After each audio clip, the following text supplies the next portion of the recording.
are making your way back into the sanctuary. My name is Brian. I'm on staff here. I'm one of the pastors at the church. It's great to be with you this morning. I am loving the change in the weather, away from the cold into some nice warm. And we're also moving into a new sermon series today. But before we get into that, I want to tell you the last time I was called a fool. 2 weeks ago, my family was on vacation, and we were going to the beach. I love going to the beach, mostly because you never know what you're going to find. You never know what you're going to discover at the beach. The water's okay. The sand drives me crazy. But there's usually something amazing to find. You never know, like you come across a beautiful shell or a wonderful rock. I collect beach glass. A friend of mine one time said, that's just garbage. I said, I know, but I like it. And besides, you should have seen the treasures I found when I was a kid, because that was real, actual garbage. And I played with it. So when I go to the beach, I'm looking to discover something. And if it's one of those boring beaches that's just like clean sand and nothing interesting to look in, there's usually still something fun in the town. You can discover a new hidden treasure in a restaurant or a little store or something. There's always something to find at the beach. So 2 weeks ago, we are on our way to the beach, and it's a little bit dark, a little bit cloudy, and we checked the weather for like the third time, and it's just supposed to be cloudy. That's actually going to make a better beach day. This is the week that the weather was like 1,000,000 degrees here in New Jersey, and so we're like, we're good with some clouds. And so I found a great parking spot about 4 blocks away from the beach. We unloaded everything and we headed towards the beach. We get within about 2 blocks of the beach, and I hear somebody say, it's thundering and lightning. They're not going to let you on the beach. Go home. And like a good introvert, I just ignored it because I assumed that they were talking to somebody else. So it continued on. About a half a block later, I hear again, only louder. It's thundering and lightning. They're not going to let you on the beach. Go home. And so I look over, and sure enough, a lady across the street is yelling this to me and my family. And so I waved and said, thank you, and we continued on. Because even if we can't get on the beach, this is a beautiful town and we want to see it. So we continued on. And then all of a sudden, almost as loud as when she was talking to us, I hear, they need to go home. I told them it's thundering and lightning. They're not going to let them on the beach. They need to go home, with an extra emphasis each time on going home. She really didn't even want us in the town. And so we continued on. Because now it's a principle thing for me. And it is starting to sprinkle a little bit, but I haven't heard any thunder.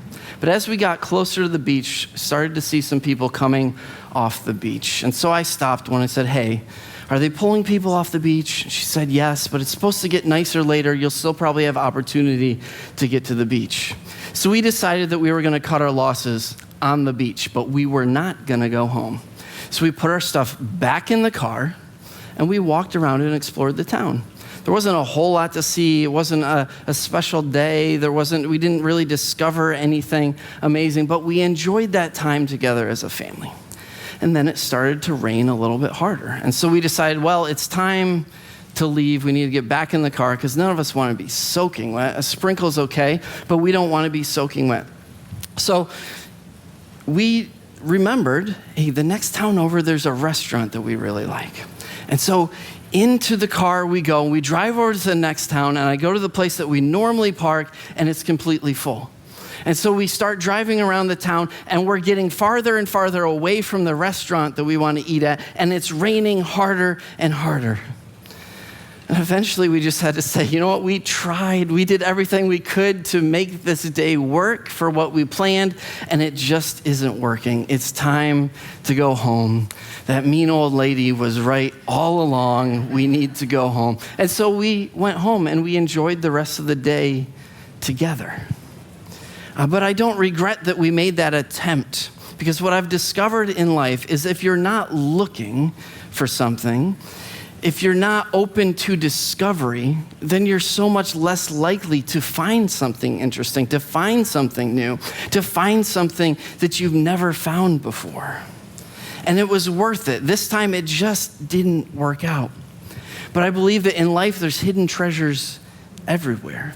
And that's what this series is about, is discovering the hidden treasure of wisdom that's all around us, and how God has placed wisdom everywhere that we go, and we just have to be open and looking for it so that we can learn and grow in our wisdom. And personally, I'm really excited about this series.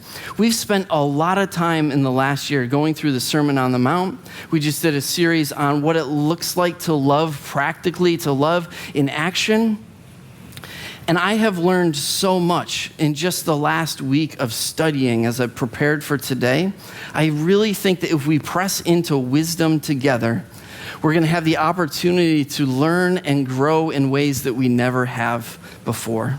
Now, the book of Proverbs is largely written by Solomon, but there's some other authors towards the back of the book. And Solomon, I think his primary target audience were his children, and specifically his firstborn son, because that's the son that would have been in line to take over the throne after Solomon. And so Solomon wants him to learn everything that he can, to learn and grow so that he can rule in a wise way. If wisdom is important for us, I can't imagine as the leader of a country how much more important wisdom is, and to have it and to lead with wisdom. And so Solomon wants this for his son. He wants his son to be successful. And so he writes down these words of wisdom. And I think back to when I was a little bit younger, a little bit more foolish, the things that my mind raced after, whether it was money, relationships. I had a season where I was into cars. There were all sorts of things that took up space in my head. And what Solomon is going to direct his son to is that if you get wisdom, you're going to get wisdom. And you know what? You're going to be more likely to handle the other stuff that you want, and more likely to get the other stuff you want as well if you pursue wisdom. And this is the value that Solomon puts on wisdom. How much better to get wisdom than gold, to get insight rather than silver. For she, wisdom, is more profitable than silver and yields better returns than gold. She is more precious than rubies. Nothing you desire can compare to her. Wisdom provides opportunities for us to learn and grow in other areas other than just what our heart's desire is. And yet, we're so distracted by everything that goes on around us. We can know that wisdom is important, but until we make the choice to start pursuing it at a greater intensity of all the other things that we want in life, we're going to be stuck making the same mistakes over and over again. And so Solomon starts off the book of Proverbs like this. The Proverbs of Solomon, son of David, king of Israel, for gaining wisdom and instruction, for understanding words of insight, for receiving instruction in prudent behavior, doing what is right and just and fair, for giving prudence to those who are simple, knowledge and discretion to the young. Let the wise listen and add to their learning, and let the discerning get guidance. For understanding proverbs and parables and sayings and riddles of the wise. The fear of the Lord is the beginning of knowledge. So I love when books in the Bible do this. Like, this is the purpose. This is what you ought to be looking for when you read through this. And Solomon is so clear. This is the reason this whole book is compiled. It's so that you can gain wisdom and instruction, so that you can understand words of insight, that you can receive instruction on how to behave and do what's right and just and fair, so you can get prudence. Even if you're simple, even if you don't know a whole lot of stuff, you can still read the book of Proverbs and become more prudent in your life. You can get knowledge and discretion even if you're young. And you can add to your learning. If you're already wise, if you already have a whole lot of life experience, it's still for you. There's more to be gained, so that you can understand the book itself. You You can understand proverbs and parables. I don't know about you, but I feel like I need wisdom. And what I just want to point out is that there's nothing on this list that talks about so that you can give really good advice, so that you'll know how to answer people, so that you can sound really smart. I think that comes with gaining wisdom, that there's opportunity to teach, there's opportunity to pass on what you've learned, but that's not the point of the book of Proverbs. It's so that you can grow, so that you can learn, so that you can do better in your own life. And as people who live in community, we are naturally going to have opportunities.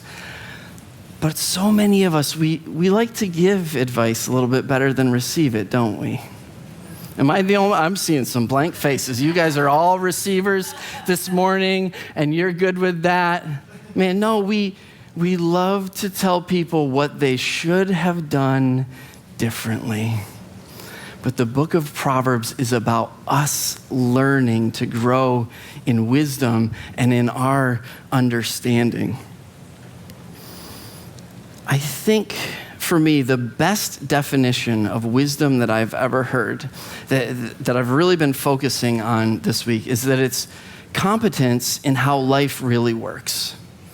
So it's learning to be better at life, to apply the things that we have learned and to live it out. Not just to gain in what we know, but how to apply it to life, to be willing to adjust and change so that we don't continue to make the same mistakes over and over again. Man, I need to gain wisdom. Do you? I want you to look at your neighbor and say, you need to get wisdom. Wow. Okay. Now, wait a second. Some of you are looking at me and saying that to me. I want you to turn back to your neighbor. And this time, I want you to look him right in the eye. And I want you to say, but I need to get wisdom even more. That's a little bit harder to say, isn't it? It's a little harder. I mean, some of you, that's the first time you've ever admitted to anyone that you need to be a little bit more wise. But there's something freeing in that, isn't there? That we're all on the same playing field, that we're all people who are capable of not doing well in life. And it's so easy to look at other people and say, well, if they had done this, then this would have been the outcome. And the truth is that we have different competencies in different areas of our lives. There's some of us that are really wise in one area and just incredibly foolish in another. Because we've gone after one area of our life, looking for success. Maybe it's our jobs, maybe it's saving for retirement, maybe it's learning a specialty, and we neglect other areas. But there's so much more to life than where our focus goes. And it doesn't mean that we have to become experts in everything. But anytime we become aware of where we are living foolishly, that's an opportunity to grow and to grow in our relationship with God. Because He has preserved this book for us so that we might grow in knowledge, that we might grow in wisdom. Now, there's a category within the book of Proverbs for people who don't know a lot. It's being simple. It's the term that the book uses. I don't think it's meant to be an insult. It's just a descriptor for if you don't know a lot. And there's so many areas of life that I don't know very much in. And when something interests me, I try and gain knowledge. And I have a whole collection of useless information in my head. And some of it could be really life-changing if I put it into work. Just this week, my wife and I sat down and we decided we needed an actual exercise plan. I know so much about exercise. I know so much about how the human body works if you give it some resistance and you do something that makes you lose your breath and you continue to do that and push yourself. I know all the information, but I've been a fool because I haven't applied it. And now I'm starting to act a little bit wiser because me and my wife are putting this into action together. And there's so many areas where we just accumulate knowledge and don't do anything with. I've talked to so many church leaders, and if asked, what's the greatest problem facing the North American church? What I hear over and over again is a lack of biblical knowledge. Now, I am all for biblical knowledge. I want you all to continue to grow in your biblical knowledge. I want you to be reading the Bible and listening to things that help you understand it. But from my perspective, what I see more than a lack of biblical knowledge, because any one of you can open up your phone, you can pull up a Bible app, you can get commentaries, all the information is out there. But we need to grow in our wisdom of applying our biblical knowledge. We have to start actually living out the things that we say that we believe, the things we know. I have met so many Christians that can quote all sorts of verses, and they love to quote them about other people, and this is what those other people are doing wrong and how they're misapplying the scripture without ever actually applying it in their own lives. So we have to be a people that is more wise than that. We have to be a people that are willing to learn, yes. And I love the way Jesus taught, because Jesus, and this is captured really well in the book of Luke, he would give a principle, a kingdom principle. Here's a teaching. And then he would immediately take his disciples out, and he would model that and invite them to join him. And so what we see is the way of teaching the kingdom is not just to know and to teach, but to model and invite other people into that. And then it's amazing, if you follow the book of Luke into the book of Acts, you see Jesus's followers start to innovate. They start to do things a little bit differently than Jesus did. Jesus talked about his disciples. You get halfway through the book of Acts and the word disciple stops showing up in the Bible. As they move out of the Jewish context and they move into a more Greek and Roman context, they begin to use the word household. Because for the Jews, the main place of growth and development would have been discipleship under a rabbi. But that's not a concept that would have made sense to the Greeks and Romans. And so they take everything that they learned from Jesus about how to make disciples and they apply it to the Greek and Roman context, and they start talking about oikos, the household. And the household in Greek and Roman culture was the place of education. If you were a young woman at a certain age, you would start following your mother around and learn how to run the household, how to make sure everything gets done. If you were a young man at a certain age, you would start following your father and you would learn the trade that he had learned. And that's how the most important information for them was passed along.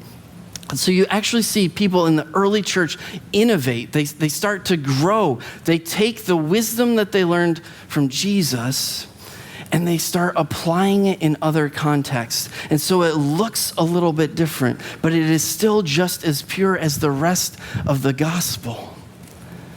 And friends, one of my fears for the church is that we would stop innovating on the information that we've learned, that we would grow stagnant because everything we do becomes a ritual that we know we're supposed to do but don't understand. We don't have the wisdom for why we ever started doing that to begin with. That's why every time we take communion, we explain why we're doing it.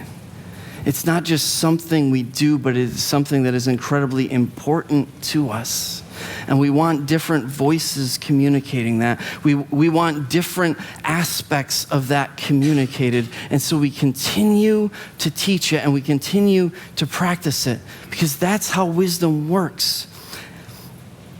Now, one of the areas that I realize that we all probably need to grow in wisdom is within our relationships. I don't know if you've noticed this or not, but you're the number one factor in every single decision you make. Now, you may be thinking about other people, right? But you're the constant. You are involved in every decision you make. And if you're a little bit younger, you're involved in the decisions that your parents make. But you'll have your day. And we have to grow in wisdom within relationship with each other. That's the most practical place to apply our wisdom. It's great if you're wise in your investing. It's great if you're wise in your job search. But even picking an amazing job, if the people you are with, if you can't figure out how to get along with them, if you can't figure out how to communicate with them, well, it's going to be a terrible job, even if this was supposed to be your dream job. And so we have to become wise in how we communicate with each other. And I think about the early days, first years of marriage. It took a lot to learn how to fight with my wife. Not because we didn't have opportunities, and we didn't fight a ton, but we had completely different styles of conflict. Mine was run away, and hers was let's duke this out. And so she would come at me with something foolish I had done, and in a way that caused me some pain, some friction. I wasn't ready to hear it, and so I might say something back, but pretty quickly I was going to leave. Because to me, I felt unsafe in the way she was coming at me. But for her, the worst thing I could have done for our relationship was make her feel abandoned.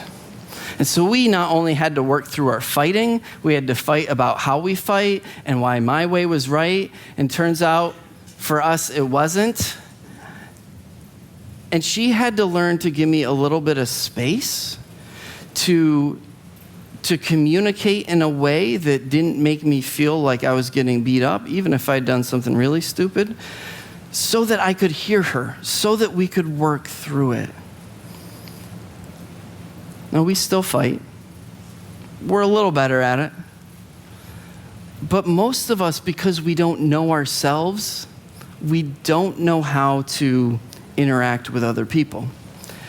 We tend to know, like, I'm a fleer in conflict. Some of you are fighters, some of you are freezers. You know, statistically, about a third of the time, you're right.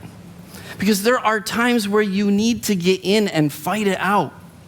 And there are times where you need to freeze, and you just need to hear the other person out and wait before you make a decision, wait before you say something. And there are times where it is unhealthy to stay in the space and you need to get out of it. But if you treat every single conflict with the same exact response, that means that you're going to be a fool quite often in how you deal with conflict. Because each situation has to be handled separately. That's wisdom. When you have a communication style that you're not willing to change because of the person that you're talking to. There are some of you that are very direct. I love direct people. I cannot read between the lines at all. There are times I've had a conversation, my wife has been present, I go home thinking everything's great, and then she tells me what they were really saying. I'm like, they didn't say any of those words. She's like, yes, but that's what they meant. I can't read between the lines. I am cut and dry. You need to talk to me directly, but do not talk to me bluntly, and don't be rude about it. See, if you don't know yourself, if you don't know how you are coming across to other people, we continually enter into relationships and we act like a fool because we're unaware of what we're doing to other people. We're unaware that maybe just speaking my mind is not helpful. Maybe I'm being a little bit too soft and this person needs to hear me a little bit more directly. And I need to suck up the fear of confronting this issue. See, our relationships are the primary place where we live out wisdom. And so if we're not willing to grow in wisdom in this area, we will continue to run into conflicts. See, wisdom leads us to better relationships. It leads us to better friendships, better work relationships. It leads us to better communities. And you know what? Wisdom can actually lead us into better goodbyes. Because there are going to be people in your life that you have to walk away from. Whether there's somebody that's harmful to you or people you love, or whether it's because you've outgrown them and they're trying to continue to pull you back to the person that you needed to be. But see, wisdom allows us to leave in a way that the door is still open, that there could be relationship again if there's maturity. There could be relationship if a certain behavior stops. See, our culture right now is all about let's just cut people off. This person's toxic, this person's unhealthy, and there are toxic and unhealthy people. And I wonder how many times I've been cut out of other people's lives because of my unhealth and unwillingness to grow. And yet the invitation from the Lord is that we would grow in wisdom, that we would grow within ourselves to be better followers of him. And so many times we communicate the Bible through the lens of right and wrong. And there is right and wrong. And we love to talk about sin. And yet we largely overlook this category of wisdom. And there's so many decisions you make in your life. Probably the majority of decisions you make aren't between sinning and not sinning. It's a matter of wisdom. What would my life look like if I made this choice? But I find as I have grown a little bit better, as I have made some better decisions in my life, it feels like the choice to sin makes less and less sense. And I still have my moments. I still screw up and could probably keep a daily tally on me. But when we're foolish, we put ourselves in situations where we don't have a good answer. You know, we tend, when we end up in the consequences of our decisions, we tend to get mad at God. We tend to wonder why he's punishing us, when the truth is he's allowed us to live our lives as we've chosen to. And what's really interesting about the book of Proverbs is that it talks about how the fear of the Lord is the beginning of knowledge, but the fear of the Lord is also the beginning of wisdom. Now, that's a tough phrase. Should I be afraid of God? In the Hebrew, the idea of fear is a little bit different than being afraid of. It's more of an understanding and an awe. There's a passage in the Old Testament where Moses, one of the patriarchs of the Hebrew faith, he's asking God to show him his glory. Show me your glory. And God's response to him is that if you gaze upon my face, you will be burnt up. There will be nothing left of you. Your mortal body cannot handle my glory. And so what God does is he covers Moses up and allows him to see the back of him as he walks by. Now that's a powerful image of just how majestic God is. There's something in me that wants to know more, but also kind of wants to stay at a distance. If God is this majestic, if he's this powerful, the fear of the Lord helps us keep a proper perspective of who God is. Another passage is in the book of Job. Now, the book of Job is a book that's often included in the books of wisdom. And I think it takes wisdom to understand it. I remember as a young man, a friend of mine, his wife was leaving him. And I'm like, have you read the book of Job? I would never do that again. That was one of the worst decisions I have ever made, and I still regret it. What a foolish thing to say, because the book of Job doesn't give us answers to why we suffer. No, it's Satan putting God on trial, saying, will your people still love you if you don't give them everything that you want, if everything's taken from them? And throughout the book, Job is continually going and demanding access to God. He's demanding a moment where God can set the record straight. Why has all of this happened to me? And he eventually gets this moment. But it's not this sweet, comfortable moment. God shows up as a storm, not in a storm. He shows up as the storm.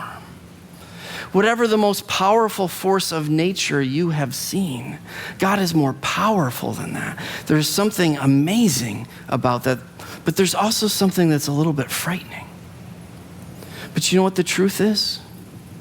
That just as Solomon wanted his son to know how to rule with wisdom, our Father in heaven wants the same for us. And he inspired and he preserved the book of Proverbs so that we could live with wisdom, so that we could continue to learn and grow, to walk through life with him. Because what's just as uncomfortable for some of us as trying to understand the fear of the Lord is understanding that God is for us. That God loved us so much and wanted us to do well at life, and looked down and saw our sins and knew that we had no way of saving ourselves or digging ourselves out of the mess that we have made. And he sent his son so that his son could die and that all of our sins could be nailed to him on the cross. And you know what else was nailed to Jesus on the cross? The punishment for our sins. And the Bible says that God is love. And so if God is love and my punishment is already paid for, then I don't have anything to fear from God. And like a child, I can go wake my father up in the middle of the night. The good thing is he's not asleep anyways, because God never turns his eyes away from us. Friends, that is the beginning of wisdom, that there is actually space in my life to go out and try things, that I don't have to do everything perfectly, that I can learn more, that I can apply more. Now, we don't want to cheapen his grace and just say we can go out and do whatever we want to. But I think a lot of us have lived in these two extremes.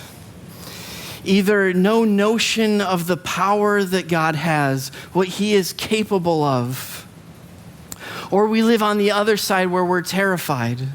And we think that everything that's difficult that happens in our life is because he's punishing us. And the truth is that God is all powerful, but he's also all love. And the truth is that we have a good Father who's willing to discipline us, but isn't a taskmaster. And so for the rest of this series, this is what we're pressing into. What does it look like to look for the hidden treasures of wisdom in the different areas of our life? And we got a whole bunch of different topics that we're going to cover, but it all comes down to this, that the beginning of wisdom is knowing God and learning from God. Because you know what? He's not sent us out into this world by ourselves. We have each other, but we also have his Spirit, and we are not alone. Proverbs 4:7 says this: wisdom is supreme, so get wisdom. And whatever else you get understanding. So church, I bless you today to be a people with open minds, open hearts, to hear from the Lord, to see those hidden treasures of wisdom all around you, to see the things in your own life that you need to change so that you can be more wise. I bless you with the wisdom to know what to put away and what to pick up, to know when to open your mouth and when to close it. And I bless you with the wisdom to how to love those around you in the best way for them.